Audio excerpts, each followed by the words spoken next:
ॐ भूर्भुवः स्वः तत्सवितुर्वरेण्यं भर्गो देवस्य धीमहि धियो यो नः प्रचोदयात्।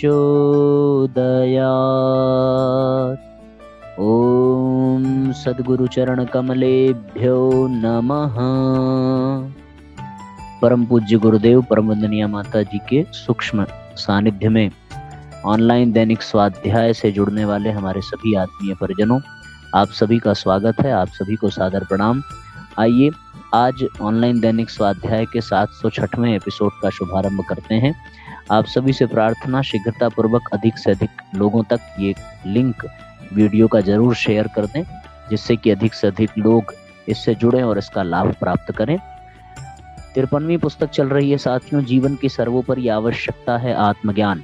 इस पुस्तक के अंतर्गत जो आज का अध्याय है वो है शक्ति का स्रोत हमारे अंदर है। इस अध्याय के अंतर्गत परम पूज्य गुरुदेव लिखते हैं, आज जैसी भी कुछ हमारी स्थिति है वो सब हमारी मानसिक स्थिति का परिणाम है। मन करता है संसार की संपूर्ण बाह्य रचना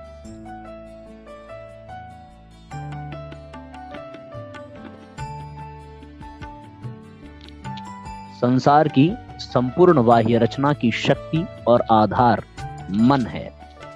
हमारा आहार, रहन सहन, चाल चलन, व्यवहार, विचार, शिक्षा, समुन्नति, ये सारी बातें हमारी मानसिक दशा के अनुरूप ही होती हैं। जैसा कुछ चिंतन करते हैं, विचार करते हैं, वैसे ही क्रियाकलाप भी होते हैं और तदनुसार वैसे ही अच्छे बुरे कर्म भी बन पड़ते हैं। सुख और दुख, बंधन और मुक्ति, चूंकि इन्हीं कर्मों का परिणाम है, इसलिए हमारे उद्धार और पतन का कारण भी हमारा मन ही है। यहाँ पर साथियों इसी सूत्र का भावार्थ दिया है, मनेव मनुष्याणाम कारणम बंध मोक्षयो। मन ही बंधन का कारण है, मन ही मोक्ष का कारण है। और ऐसा इसलिए है क्योंकि जो कुछ भी हमारी वर्तमान स्थिति है और जो कुछ भी हमारी शक्ति है उसका आधार मन ही है। हमारी मानसिक दशा के अनुरूप ही हमारा आहार, विहार, रहन सहन, चाल चलन, व्यवहार, शिक्षा आदि होता है। क्योंकि जैसा जिसका चिंतन होता है वह वैसा ही विचार करता है और उसके क्रियाकलाप भी वैसे ही होते हैं। चिंतन मन का ही कार्य है, तो मन के अनुसार ही जीवन बनता है। कोई भी बड़ा कार्य, श्रेष्ठ सत्कर्म या उन्नति करनी हो तो उसके अनुरूप मानसिक शक्ति की ही आराधना करनी पड़ेगी। मन की शक्तियों को यत्नपूर्वक उस दिशा में प्रवृत्त करना पड़ेगा। जो लोग ये कहते हैं कि क्या करें, हमारा तो मन ही नहीं मानता, उन्हें यह जानना चाहिए कि मानसिक शक्तियां सर्वथा स्वच्छंद नहीं है। मन इच्छा शक्ति के अधीन है। इच्छाओं के आकार प्रकार पर उसकी क्रिया शक्ति संभावित है। एक व्यक्ति उच्च शिक्षा प्राप्त कर लेता है, दूसरा निम्न कक्षाओं से ही अध्ययन छोड़कर बैठता है। एक धनी है, दूसरा निर्धन। एक डॉक्टर है, दूसरा वकील। जिसकी जो स्थिति है वह उसकी इच्छा के फलस्वरूप ही है। यदि किसी को अनिच्छा पूर्वक किसी स्थिति में रहना पड़ रहा है तो इससे एक ही अर्थ निकाला जाएगा कि उस व्यक्ति ने इच्छाओं के अनुरूप कार्य शक्ति में मन को प्रयुक्त नहीं किया। जिसकी मानसिक शक्तियां विशृंखलित रहेंगी वह न तो कोई सफलता ही प्राप्त कर सकेगा और न ही उसकी कोई इच्छा पूर्ण होगी। प्रस्तुत पैराग्राफ में साथियों मन के शक्तियों पर परम पूज्य गुरुदेव ने प्रकाश डाला है। पूरा का पूरा निचोड़ यही है कि जिसका जैसा मन होगा उसका वैसा ही जीवन होगा। क्योंकि वह जो कुछ भी करना चाहता है उसमें मन की शक्तियों को निरूपित करने से ही उसे सफलता प्राप्त हो सकती है। मन स्वच्छंद बिल्कुल नहीं है और मन की शक्तियां भी स्वच्छंद नहीं है। मन इच्छा शक्ति के अधीन है। इच्छा शक्ति जो है संकल्प शक्ति का ही पर्याय है। जिसका जैसा संकल्प होता है उस संकल्प की पूर्ति में उसका तन, मन, धन, जीवन सब कुछ लगता है तो फिर उसे सफलता प्राप्त होती है। उसी तरीके से मन इच्छा शक्ति के अधीन है। यदि जिसकी जैसी इच्छा है उसके अनुकूल उसकी स्थिति नहीं है तो इसका एक ही अर्थ है कि उसने इच्छा तो कर ली, कल्पनाएं तो कर ली, पर उस कल्पनाओं को साकार करने के लिए उसने अपनी मानसिक एवं शारीरिक शक्ति का संयोजन नहीं किया। जिसकी जैसी स्थिति है वह केवल और केवल उसकी मानसिक शक्तियों और मन के ही कारण है। असफलता का दुर्भाग्य केवल मनोबल की कमी का ही परिणाम है। यत्न करते हुए थोड़ी सी परेशानी ही प्रयत्न से विचलित कर देने के लिए काफी होती है। थोड़ा सा शारीरिक दबाव, धन हानि, व्यापार में घाटा, शिक्षा में अनुत्तीर्णता जैसी निराशाजनक घटनाएं आईं कि प्रयत्न छोड़ बैठे। यह घटिया मनोबल का लक्षण है कि मनुष्य अल्प श्रम से अधिक परिणाम प्राप्त करना चाहता है। कितनी सुंदर बात है साथियों। जरा सा भी विपरीत परिस्थितियां जीवन में आती हैं तो व्यक्ति का संकल्प विकल्प में बदल जाता है और वो अपने सारे कार्यक्रमों को इतर बितर कर देता है। उतने ही बड़े प्रयत्नों की अपेक्षा की जाती है जितना बड़ा कार्यक्रम होता है, जितनी बड़ी योजना होती है। यदि उतने प्रयत्न न किए जा सकें तो सफलता संदिग्ध ही बनी रहेगी।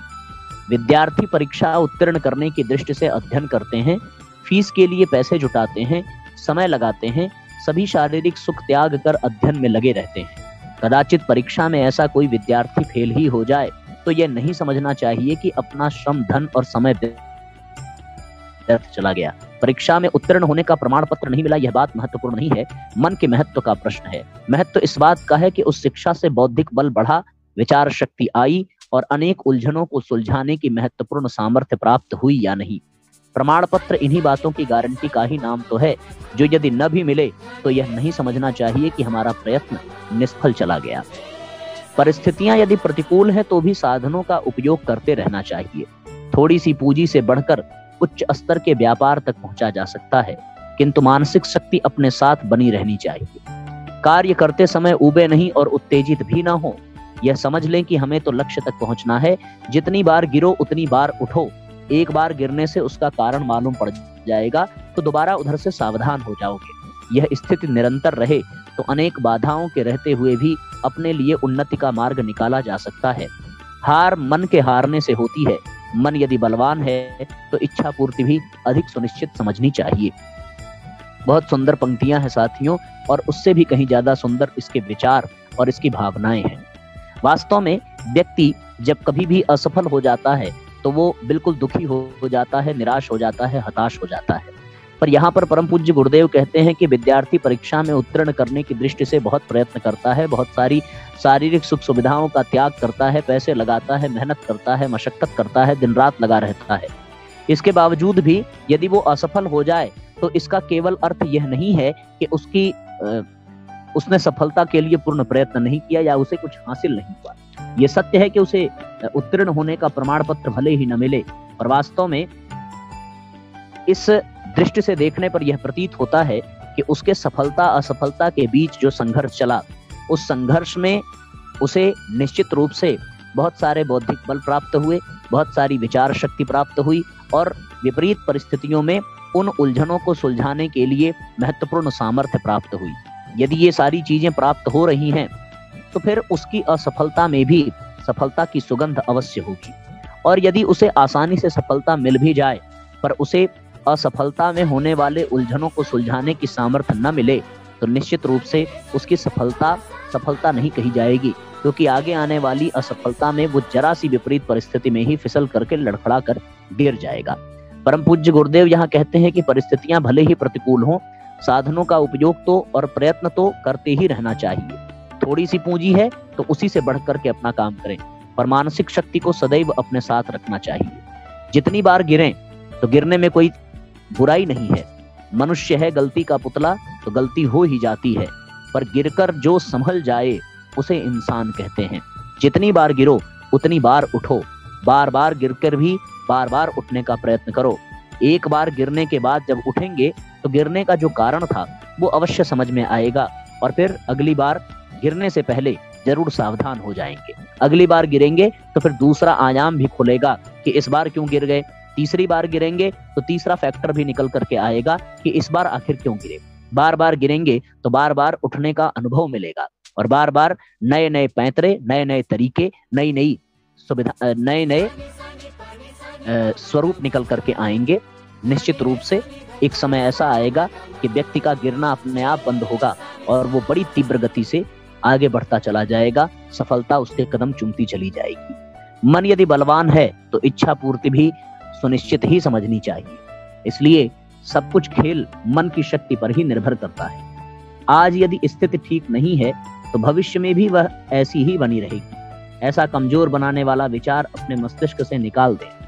श्रेष्ठता अंदर सुप्तावस्था में पड़ी हुई है। इसमें संशय नहीं कि हम हर आवश्यकता अपने आप पूरी कर सकते हैं। इसमें संशय नहीं कि हम हर आवश्यकता अपने आप पूरी कर सकते हैं। इसके लिए सतत अभ्यास की आवश्यकता है। बिना अभ्यास किए हमें वो सफलता प्राप्त नहीं हो सकती। अपना उद्योग बंद न करें। अकर्मण्यता और आलस्य का, अधीरता और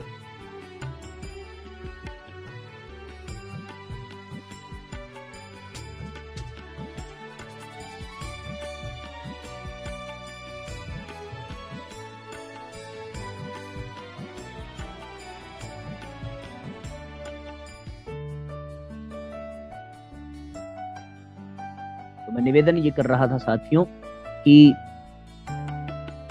अपना उद्योग बंद न करें। अकर्मण्यता और आलस्य का, अधीरता और प्रयत्नहीनता का साथ छोड़कर यत्न देवो भव की उपासना आरंभ कर दोगे तो पुरुषार्थ का देवता ही अपने लिए अनुकूल परिस्थितियां उत्पन्न कर देगा। बहुत सुंदर सूत्र है साथियों, यत्न देवो भव, अर्थात पुरुषार्थ ही देवता है, प्रयत्न करना ही देवता है, देवत्व है। इस सूत्र पर जो व्यक्ति चलेगा उसे निश्चित रूप से एक न एक दिन सफलता अवश्य मिलेगी। काम करने में शिथिलता व्यक्त न करें, ढिलाई न करें, चिंतित न हो, आत्मविश्वास न खोएं, धैर्य के साथ यत्न देव का आश्रय पकड़े रहें तो यह निश्चय है कि आज की यह दीनहीन अवस्था कल श्री संपन्न अवस्था में बदल कर रहेगी। वास्तव में साथियों, किसी की स्थिति सदैव सर्वदा एक जैसी नहीं रहती। यदि वह वास्तव में ऊपर उठना चाहता है और उसके लिए प्रयत्न कर रहा है, पुरुषार्थ कर रहा है, योजनाएं बना रहा है, अपनी मानसिक शक्तियों को एकत्रित करके उसमें निरूपित कर रहा है, तो निश्चित रूप से उसकी प्रगति अवश्य संभव है। और जो यह मान करके चले कि अब आगे भी ऐसा ही जीवन रहेगा, आगे भी यही स्थिति रहेगी, तो वो स्वतः और भी बदतर स्थिति को प्राप्त होगा। आगे बढ़ते हुए पूज्य गुरुदेव लिखते हैं, ऊंचे से ऊंची इमारत की नींव भी नीचे ही रखी होती है। ऊंचे उठने का शुभारंभ निचली पृष्ठभूमि से किया जाता है। निर्धन धन कुबेर होते हैं। पहलवान कोई माँ के पेट से बनकर नहीं आता, उसके लिए तो विधिवत उपासना करनी पड़ती है। यह ठीक है कि आज अपनी दशा अच्छी नहीं है, कोई विशेष गुण भी दिखाई नहीं देता, फिर भी निराशा का कोई कारण नहीं। एक शक्ति अभी भी अपने पास है और वह अंत तक पास रहेगी। ये है मन। आप सबको आवाज आ रही होगी और सारी चीजें स्पष्ट भी हो रही होंगी। आगे बढ़ते हुए लिखते हैं कि मन की शक्ति को संपादन करने का तरीका जानने का प्रयत्न करें। छोटे छोटे कामों में मनोयोग का प्रयोग किया करें। एक दिन मनोबल इतना बढ़ जाएगा कि ऊंचे से ऊंचा कार्य करने में भी हिचक पटक नहीं होगी और उत्साह पूर्वक, दृढ़ता पूर्वक सफलता की मंजिलें पार करते हुए आगे बढ़ सकेंगे। श्रेष्ठताएं अंदर छिपी पड़ी हैं, उनका समर्थन और अभिवर्धन करें। दूसरों की ओर देखें कि वे किस तरह आगे बढ़े हैं। दूसरों से उदाहरण लें कि उन्होंने कैसे सफलता पाई है। बिना हाथ पांव डुलाए किसी के भाग्य देवता ने साथ नहीं दिया है। चुपचाप बैठे रहेंगे तो उन्नति का अवसर पास से गुजरकर चला जाएगा। आपको केवल हाथ मसलकर रह जाना पड़ेगा। आत्म संयम करें, इससे बिखरा हुआ मानसिक संस्थान जागेगा। निश्चेष्ट मनुष्य इसलिए होता है कि उसकी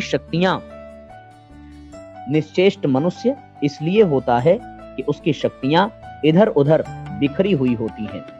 मामूली सी शक्ति से कोई काम भी नहीं बनता। बिखरी हुई सूर्य की किरणें सारे शरीर पर असंख्य मात्रा में गिरती हैं तो भी उससे कुछ विशेष हलचल उत्पन्न नहीं होती। पर यदि 1-1.5 इंच जगह की किरणों को आतिशी शीशे से एक जगह पर एकत्रित कर दिया जाए तो इससे दावानल का रूप धारण कर एकता की क्षमता से संपन्न आग पैदा हो जाएगी। हम अपनी शक्तियों को इधर उधर के बेकार के कार्यों में खर्च करते रहते हैं, जिससे जीवन में कोई विशेषता नहीं बन पाती। आत्म संयम से बिखरी हुई शक्तियां एक स्थान पर एकत्रित होकर अभिष्ट परिणाम के लिए उपयुक्त वातावरण तैयार करती हैं। मन की सूक्ष्म शक्तियों का जागरण आत्म संयम से होता है। बहुत सुंदर तरीके से परम पूज्य गुरुदेव ने व्याख्या की है साथियों कि जिस तरीके से मन की शक्ति आवश्यक है, उसी तरीके से उसका पूरा लाभ तब मिलेगा जब उसकी शक्तियों को समेट करके एक ही दिशा में लगाया जाए। और ये कब संभव है? आत्म संयम से ही बिखरी हुई शक्तियों को एकत्रित किया जा सकता है और अभिष्ट परिणाम प्राप्त किया जाता है। मनुष्य की मन की जो सूक्ष्म शक्तियां हैं, उसका जागरण केवल आत्म संयम से ही होता है। किसी समय भारतवर्ष ने मन की शक्तियों का संपादन करके अनेक आश्चर्यजनक शक्तियां और सिद्धियां प्राप्त की थी। एकाग्रता के अभ्यास द्वारा ये संभावनाएं अब भी जागृत की जा सकती है। इसके लिए अपने को गति देने की आवश्यकता है, जी तोड़ परिश्रम करने की आवश्यकता है, प्रयत्न पर प्रयत्न करने की जरूरत है। हमारे भीतर जो सिद्धियां बिखरी हुई हैं, उन्हें कार्य क्षेत्र में लगाने भर की देर है। बस हमारी यह विषम परिस्थितियां अधिक दिनों तक ठहरने वाली नहीं हैं। उन्नति के लिए चाहे कितने ही व्यक्ति सहानुभूति व्यक्त क्यों न करें, पर यह निर्विवाद है कि हमारा इससे कुछ काम न चलेगा।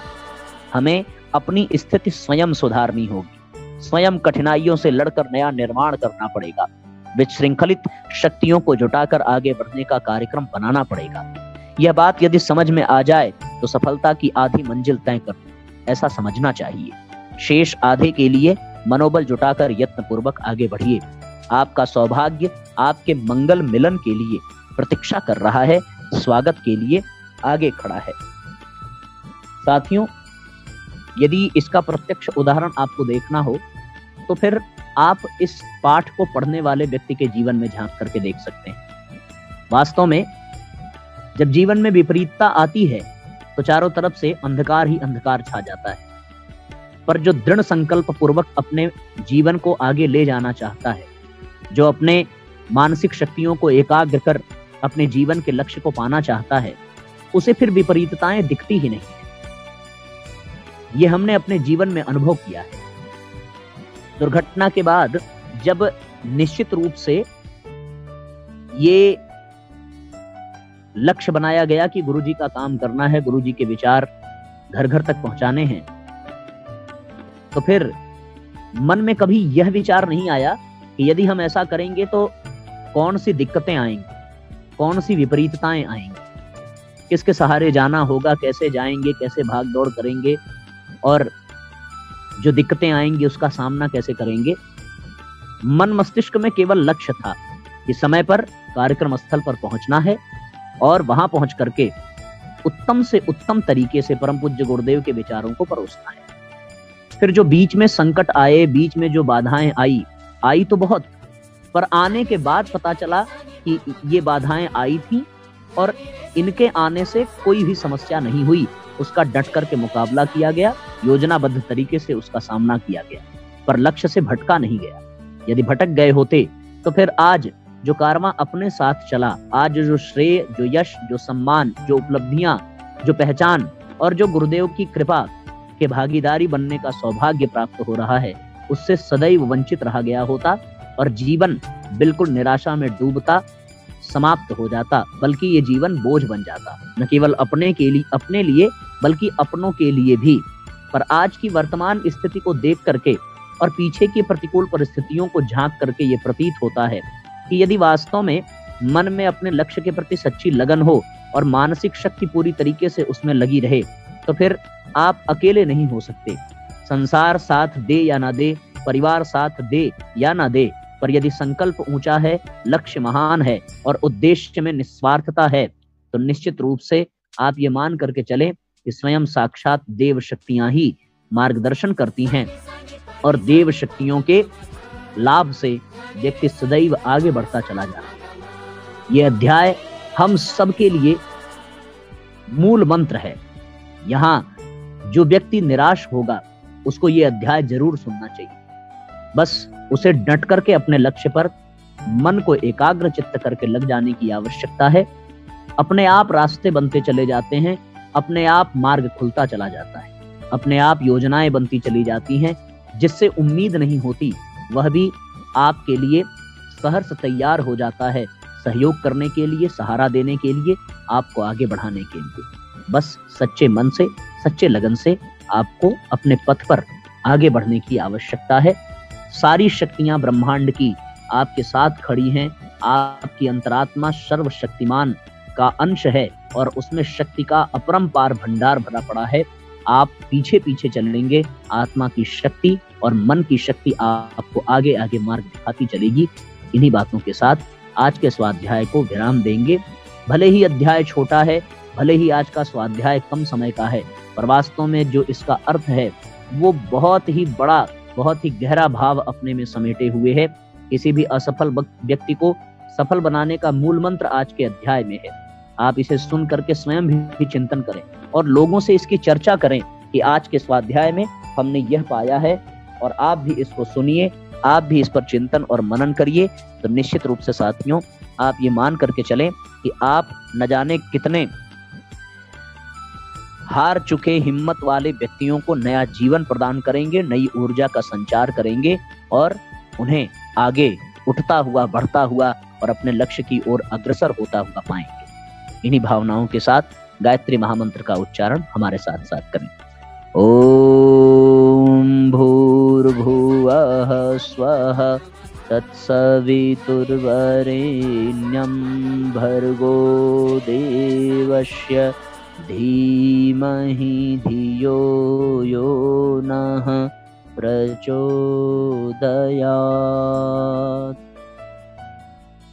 चलिए साथियों, मन सवेरे से ही चिंतित था कि आप लोगों के स्वाध्याय के लिए सामग्री जल्दी से एकत्रित कर ली जाए, रिकॉर्डिंग करके आपको दे भी दी जाए, क्योंकि अभी अभी तुरंत हम लोग छत्तीसगढ़ से यात्रा करके लगभग 200 किलोमीटर की दूरी पर मध्य प्रदेश में उमरिया जिले में आ गए हैं और इस समय 5:30 बज रहा है।